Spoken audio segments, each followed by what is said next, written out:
Winnowing అయ్యాక మా కన్నడ వాళ్ళు గెలిచాడు అని చెప్పి అరిచాడు అని చెప్పి ఒక ఇది ఉందా నిజం ఫైనల్లో అరిచాడా? అంటే నేను నిజంగా అంత గమనించలేదు. సో నేను కంప్లీట్లీ మా పేరెంట్స్తోని సో నేను ఆ మూమెంట్లో ఆ మూడ్లోనే ఉండే కానీ అసలు చుట్టూ ఏం జరుగుతుందన్న నేను అసలు గమనించలేదు.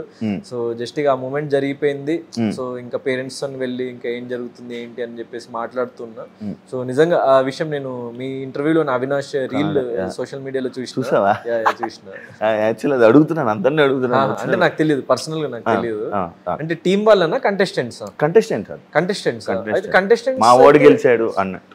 అదే అంటే వీళ్ళు పృథ్వీ, యష్మి వీళ్ళందరూ అయితే హ్యాపీ ఫీల్ అయిన కానీ అంటే మా వాడు గెలిచిండు అది పర్టికులర్లీ అది అన్నారో లేదు నేను వినలేదు. సో నాకైతే తెలియదు.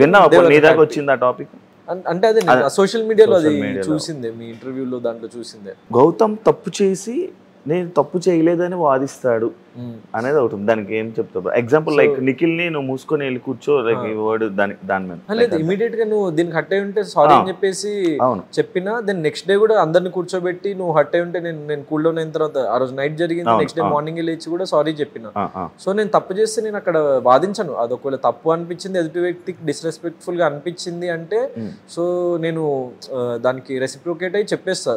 నేను ఇప్పుడు ఇది ఎందుకు అన్నావు అంటే ఇక్కడ డిస్రెస్పెక్ట్ ఎక్కడ వస్తుంది అంటే నన్ను ఇప్పుడు పృథ్వీ అంటే డిస్రెస్పెక్ట్ అన్నావు, నువ్వు అంటే కాదా అంటే ఇప్పుడు పృథ్వీ అనే వ్యక్తి మళ్ళీ అంటే నువ్వు అనొద్దు అన్నా నేను అంటా అని ఒక 100 సార్లు రిపీట్ చేసి అనేవాడు. నువ్వు అనొద్దు అంటే ఓకే నీకు ఇది డిస్రెస్పెక్ట్ఫుల్ గా అనిపించిందా సారీ అంతే, అక్కడతో కట్ అయిపోయేది. నేను దాన్ని కంటిన్యూ చేసేవాడిని కాదు డిస్రెస్పెక్ట్ ని. సో మనకి ఆ హీట్ ఆఫ్ ది మూమెంట్ లో ఎప్పుడైనా వచ్చేస్తే నేను దాన్ని అక్కడ నేను ఆపేసి సరే నేను ఇది అంటా అని చెప్పి లైక్ నేను అన్నది నీకు అనిపించింది కదా సో ఐఎమ్ సారీ, మనము వేరే టాపిక్కి వెళ్దామని. ఎందుకంటే కొంచెం మంది జస్ట్ ఆ వర్డ్ మీద ఫోకస్ చేసి పాయింట్స్ ని సైడ్ లైన్ చేయడానికి ట్రై చేస్తుంటారు. బ్రో ఈ నాగ్ సార్ తో అన్నెసరీ అనిపించలేదా ఆర్గ్యుమెంట్? అనిపించలేదు బ్రో, ఎందుకంటే ఇప్పుడు అక్కడ మనం at the end of day he's my inspiration, ఒక చాలా పెద్ద పబ్లిక్ ఫిగర్. సో నేను దాంట్లో నేను కాదన్నాను కానీ ఇప్పుడు బిగ్ బాస్ అనే షోలో అందుకే నేను అక్కడ డిస్రెస్పెక్ట్ఫుల్గా మాట్లాడలే కానీ I was just voicing out నాకు అనిపించిన అభిప్రాయాలని చెప్పిన తప్ప. సో దాంట్లో తప్పేం లేదు, ఎందుకంటే మన అభిప్రాయాలు షేర్ చేసుకోకపోతే తప్పు. నాకు లాస్ట్ టైం జరిగిన మైనస్ అదే. యాక్చువల్లీ లాస్ట్ టైంలో అంటే లాస్ట్ టైం కొంతమంది కంటెస్టెంట్ లైక్ శివాజీ గారు కానీ లేకపోతే ఇంకొంతమంది డైరెక్ట్ గా ఇలా నాగ్ సార్ని ఇలా క్వశ్చన్ చేశారు కదా, హోస్ట్ చేసిన ఇది అని కొన్ని అన్నారు కదా, లైక్ అది ఉద్దేశం పెట్టుకొని లైక్ మనం కూడా ఇలా చెయ్యాలి అని. లేదు నేను ప్రతిసారి చేయలేదే, అట్లా ఒక 1-2 ఎపిసోడ్స్ లోనే జరిగింది. ఎందుకంటే ఎప్పుడైతే అంత హీటెడ్ వెళ్ళిపోయి దీంట్లో తప్పేంటి, గ్రూప్ గేమ్ లో తప్పేంటి అన్నప్పుడు సో ఎందుకు తప్పే కదా అసలు దీంట్లో తప్పలేదు అంటారు ఏంటన్న విషయంలో నేను వాదించిన. సో దానికి I take the stand till now. ఇప్పుడు అడిగినా కూడా నేను అదే చెప్తా, దాంట్లో తప్పు. ఎందుకంటే ఒక మీరు గ్యాంగ్ అప్ అయిపోయి ఒక సెట్ ఆఫ్ పీపుల్ని టార్గెట్ చేద్దాం అనుకోవడం మిస్టేక్. అది నేను ఎన్ని రోజులైనా కూడా అదే చెప్తా, అది నా సిద్ధాంతం కాబట్టి నేను దాన్నే ఫాలో అయినా ఎవరేమన్నా కూడా. గౌతమ్ పాయింట్ టు పాయింట్ మాట్లాడకుండా ఏవేవో తీసుకొని వచ్చి కొన్ని ఏవేవో వర్డ్స్ మాట్లాడుతూ కొన్ని ల్యాగ్ చేసి డ్రాగ్ చేస్తావు అనే వాళ్ళకి ఏం చెప్పాలనుకుంటున్నాను? సో అట్లాంటిది ఏం లేదు, ఎందుకంటే వాళ్ళు ఎప్పుడైనా వాళ్ళు మాట్లాడేదానికి నేను రెస్పాన్స్ ఇస్తా. అండ్ నా స్టైల్ ఆఫ్ ట్యాక్లింగ్ ఎలా ఉంటుందంటే ఇప్పుడు ఎదుటి వ్యక్తి కావాలని నన్ను నామినేట్ చేస్తుంటే నాకు అర్థమైపోతుంది. అయితే ఇప్పుడు గౌతమ్ గారిని ఇప్పుడు మీకు చాలా ఎపిసోడ్స్ చూస్తే టార్గెటింగ్ నామినేషన్స్ మీరు చూసుకుంటే గౌతమ్ని చేయాలి పాయింట్స్ వెతకండి, లేకపోతే రోహిణిని చేయాలి పాయింట్స్ వెతికి పెట్టుకో, లేకపోతే తేజాన్ని చేయాలి పాయింట్స్ వెతికి పెట్టుకో అని చెప్పేసి ఈ పర్సన్ ని టార్గెట్ చేద్దాము పాయింట్స్ తర్వాత చూసుకుందాం అన్న స్థాయికి వాళ్ళు వెళ్ళిపోయినప్పుడు రండి పాయింట్స్ చెప్పండి, మీరు ఏదైతే పాయింట్స్ చెప్తారో అదే పాయింట్తో మిమ్మల్ని కొడతా అని చెప్పేసి నేను నా డిఫెన్స్ అట్లుంటుంది. అంటే ఇప్పుడు ఫర్ ఎగ్జాంపుల్ ప్రేరణ, చిన్న ఎగ్జాంపుల్ ఇస్తా. ప్రేరణ నువ్వు మెగా చీఫ్ మాటని డిస్రెస్పెక్ట్ చేసినావు అన్నది, నువ్వు బిగ్ బాస్ మాటని డిస్రెస్పెక్ట్ చేసి నువ్వు అది దొంగతనం చేసి తీసుకొస్తే 35,000 బిల్ వేసిండు మాకు క్యాష్ ప్రైజ్ నుంచి. నేను తిన్న ఒక సీతాఫల్కి నువ్వు మెగా చీఫ్ మాటని డిస్రెస్పెక్ట్ అంటే ఆచరించలేదని చెప్పేసి నన్ను నామినేట్ చేస్తున్నావు, మరి నిన్నేం చేయాలని చెప్పేసి అన్న. Valid point. ఈ పాయింట్స్ సినిమా డైలాగులు సినిమా డైలాగ్ అంటే ఏం లేదు అంటే అవినాష్ నెల్లి అడిగేవాడు అంట ఏమని డైలాగ్స్, ఈ డైలాగ్ ఏదో ఉంటది, ఈ డైలాగ్ ఏంటి పవన్ కళ్యాణ్ సినిమాలో డైలాగ్? లేదు లేదు, ఇది ఒక్కటి అడిగిన, ఇల్లేమో దూరం చుట్టూ చీకటి, అదొక్కటి అడిగిన. అంటే నాకు గుర్తురాక అది నేను ఏ నామినేషన్ లో ఏం వాడలేదు, జస్ట్ సిచ్యువేషన్ రాలే కాదు అనుకోనించుకోవడం కాదు, జస్ట్ క్యాజువల్ గా అడిగిన, అది వాడదామని కాదు, నార్మల్ క్యాజువల్ గా అడిగినది. మనోడికి అట్లా అర్థమైందేమో, అదొక్కటే అడిగిన, ఇంకేదో అడగలేదు. సో డైలాగ్స్ అంటే నేను ఒక 2-3 సిచ్యువేషన్స్ లో వాడినా. అండ్ ఇప్పుడు something is summing up to what I want to say, అది డైలాగ్ ఏంటంటే క్రిస్ప్గా. ఇప్పుడు ఫర్ ఎగ్జాంపుల్ నబీల్ అన్నాడు ఫైర్ లేదు అంటే గ్రాములు కిలోలు లెక్క కాదు టన్నుల లెక్కన ఉంది అని చెప్పేసి అన్నా. సో ఆ ఫైర్ ఉండడం వల్లనే కదా ఎండ్ వరకు నేను వెళ్ళగలిగింది.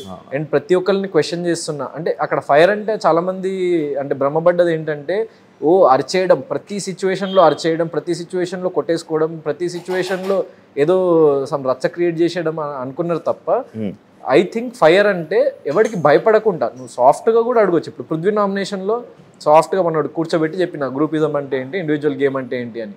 సో అది కూడా ఫైరే నా ఉద్దేశంలో. అవును, అంటే being like fearless is fire.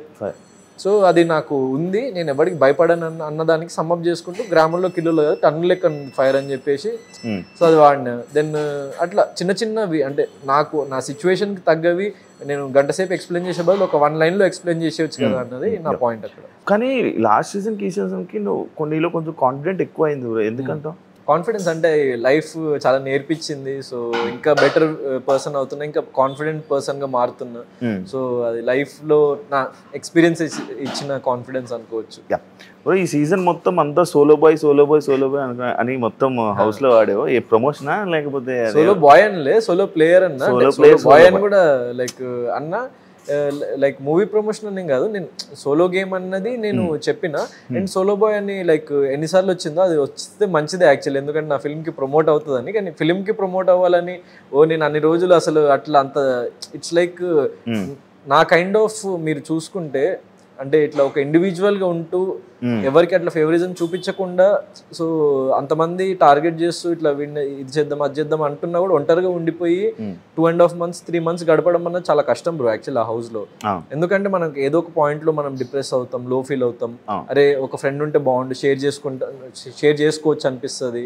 So మనం ఒక హ్యూమన్ రిలేషన్షిప్ అన్నది చాలా మంది కోరుకునే ఒక నీడ్. కానీ నేను అంత పెద్ద నీడ్ ని పక్కన పెట్టేసి నా సిద్ధాంతం కోసం నేను పోరాడాలి అని చెప్పేసి నాకు చాలా సిచ్యువేషన్స్ లో అనిపించేది. వెళ్ళి మాట్లాడదాం వాళ్ళతో అది ఇదని. నాకు ఫస్ట్ 1-2 weeks లో అర్థమైపోయింది వాళ్ళు వాళ్ళ ప్రయారిటీస్ వాళ్ళు సెట్ చేసుకున్నారు, వాళ్ళు జస్ట్ పైన ఉంటున్నారు నాతోని. సో నేను ఎందుకు అనవసరంగా వెళ్ళి why to force myself అని చెప్పేసి నాకు అనిపించింది. దాని తర్వాత ఫ్యామిలీ వీక్ అయిపోయిన తర్వాత వాళ్ళు కావాలని ఏదో స్ట్రాటజిక్ గా నాతో ఫ్రెండ్షిప్ చేయాలని అనిపించింది. ఎందుకంటే అందరి పేరెంట్స్ మీరు గౌతమ్తో మంచిగా ఉండండి అని చెప్తే ఎవరో చెప్తే మనతో మంచిగా ఉండదు, రియల్ ఫ్రెండ్షిప్ కాదు, అది మనతో స్వతహాగా రావాలి కదా. అది మా అన్నయ్య చెప్పేసిండు, అది నాకు చాలా హెల్ప్ అయింది. ఎందుకంటే అక్కడ ఏంటి రియల్ అన్నది నాకు తెలిసిపోయింది. వాళ్ళు నా దగ్గరికి వచ్చే ముందే నాకు అర్థమైపోయింది వీళ్ళు ఇది ఒక పర్టికులర్ స్ట్రాటజీ పెట్టుకుని ఒక మోటోతో నా దగ్గరికి వస్తున్నారు అన్న విషయం నాకు అర్థమైపోయింది. గౌతమ్ హౌస్లో కెమెరాస్ని వాడినట్టు ఎవరో వాడలేదు హౌస్లో అన్నారు. అంటే లైక్ ఎదుటి వారితో మాట్లాడకంటే కెమెరాస్తో ఎక్కువ మాట్లాడేవా అని చెప్పి అన్న దానికి ఏం చెప్పాలంటే అదే ఎదుటి వాళ్ళతో మాట్లాడేంత బాండింగ్ నాకు లేనప్పుడు నాలో నేను కూర్చొని మాట్లాడుకునేవాడిని. సో కెమెరాస్ రికార్డ్ చేసేవి, నేను కెమెరా ముందుకెళ్ళి ప్రతిసారి ఓన్లీ తేజ అప్పుడు ఒక్కదప్పుడు తేజ మదర్ని పంపించండి అని కెమెరాకి వెళ్ళి అడగడం జరిగింది తప్ప మిగతా ఏ సిచ్యువేషన్ లో అయినా అక్కడ మీకు నువ్వు బిగ్ బాస్ హౌస్ లో ఏ మూలలో ఉన్నా అది జూమ్ వచ్చేస్తుంది. నేను ఎక్కడో మూలకు కూర్చొని నేను దాచుకొని మాట్లాడుతున్నా కూడా వచ్చి రికార్డ్ అయిపోయి నీ కళ్ళలో ఉన్న ఎక్స్ప్రెషన్ కన్నీళ్ళు కూడా క్యాప్చర్ చేసేస్తుంది. సో వెంటౌట్ చేసుకోవాలి కదా మనము, మనకేమైనా అనిపిస్తే హైస్ కానీ లోస్ కానీ వచ్చినప్పుడు వెంటౌట్ చేసుకోవాలి కదా. ఇప్పుడు వేరే వాళ్ళు ఏమో ఫ్రెండ్స్ తో చెప్పుకునే వాళ్ళు, నేనేమో నాలో నేను చెప్పుకునేవాడిని, అదొకటే డిఫరెన్స్. అండ్ ఇంకోటి ఈ పూల్ దగ్గర మదర్ పక్కన కూర్చొని ఉండి మాట్లాడడం అది జరిగింది కదా, అది లైక్ ఎక్కడో సింపతి అని చెప్పి జనాలు కొంతమంది అన్నారు, దానికి ఏం చెప్పాలి? అట్లేం లేదు బ్రో, ఎందుకంటే నేను ఫస్ట్ లాస్ట్ సీజన్ నుంచి చెప్తుంది ఏంటంటే లైక్ మా మదర్ అంటే నాకు స్పెషల్, మా మదర్ పట్ల నాకు ఎంత బాండింగ్ ఉందో నాకు ప్రపంచానికి మొత్తం తెలుసు. అంటే like Big Boss season 7 season 8 చూసిన తెలుగు ఆడియన్స్ అందరికీ తెలిసిన విషయమే. సో దాంట్లో నేను కొత్తగా నేను చేసిందేం లేదు. జస్ట్ ఏంటంటే సో నాకు ఒక బలం లాగా ఇప్పుడు ఫర్ ఎగ్జాంపుల్ ఇప్పుడు మన ఫ్రెండ్ కానీ లేకపోతే మన మదర్ కానీ మనతో ఉన్నప్పుడు వాళ్ళతో షేర్ చేసుకుంటాము.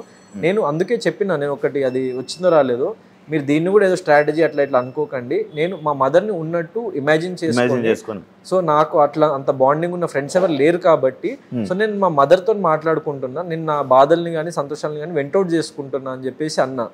సో దాంట్లో అసలు ఎలాంటి తప్పు లేదు. అండ్ నేను దానికి అట్లా అనుకుంటే కదా నేను చేయలేను కానీ so I use to feel that మా మదర్ నాతోనే ఉంది. ఒక పాయింట్ తర్వాత నాకు ఎప్పుడైతే లో ఫీల్ అవ్వడం స్టార్ట్ అయిందో, అంటే అంత ఎవరు అర్థం చేసుకోవట్లేదు నన్ను అన్న పాయింట్లోకి వెళ్ళిపోయినో, సో అప్పుడు నేను మా మదర్ని లైక్ ఇమాజిన్ చేసుకొని ఆవిడ నాతోనే ఉందన్న ఒక స్ట్రెంగ్త్ని క్యారీ చేసేవాడిని. సో అలా పంచుకునేవాడిని నేను, మా మదర్ నాతోనే ఉంది అనుకోని. ఇప్పుడు సీతాఫల్ ఏంటి బ్రో, సీతాఫల్ ఇష్యూ ఏంటి అక్కడ? నన్ను అదే సిగ్గులేదా ఏదో వర్డ్ వాడినందుకు నవ్వుతున్నావు అని చెప్పి అంత రచ్చ చేసావు యాక్చువల్లీ. దాని తర్వాత నిఖిల్ని కూడా నువ్వు చాలా మాటలు అన్నావు కదా. సిగ్గు లేకుండా అన్న వాడికి నేను యాక్చువల్లీ రచ్చ చేయలేదు. యాక్చువల్లీ ఆడియన్స్ లో నెగిటివ్ అయింది, నేను దాన్ని అంత ఎక్కువ అనలేదు. సిగ్గు లేకుండా అనకు అని చెప్పేసి అన్నా తప్ప గొడవ కూడా పెట్టుకోలేదు ఆ విషయంలో. సో సీతాఫల్ మ్యాటర్ ఏం జరిగిందంటే యాక్చువల్లీ ఒక ఫన్ వేలో నేను జస్ట్ ఒక ప్రాంక్ లాగా క్యాజువల్గా నేను ఒక ఫన్ వేలో దాన్ని పుల్అవుట్ చేద్దామని అనుకొని అప్పటి వరకు అంత గొడవ ఏం లేదు, ఎవరితోనేం అది లేదు. సో నేను కెమెరాకి చెప్పిన నేను ఒక ఫన్ చేయబోతున్నా సో చూద్దాం ఎట్లా రియాక్ట్ అవుతారో అన్నది. ఇప్పుడు గంగావతి ప్రాంక్ చేసిండ్రు. సో ఇక్కడ ప్రాబ్లమ్ ఏంటంటే బ్రో, ఇప్పుడు ఒక పర్సన్ ని టార్గెట్ చేద్దాం లేకపోతే వీడిని ఏదో ఒక రకంగా ఇరికిద్దామని అనుకున్నప్పుడు ఇంతమంది చెప్పినట్టు వాయిస్ రైజ్ చేస్తే డిస్రెస్పెక్ట్ అనడము, లేకపోతే ఫన్ చేద్దాం అనుకుంటే నువ్వు ఇల్లు మొత్తాన్ని లైక్ ఇంటి రేషన్ మొత్తాన్ని నేను మొత్తం అసలు ఆ వీక్ కి సరిపడా బియ్యము కూరగాయలు అన్ని తినేసినంత ఇష్యూ చేయడము.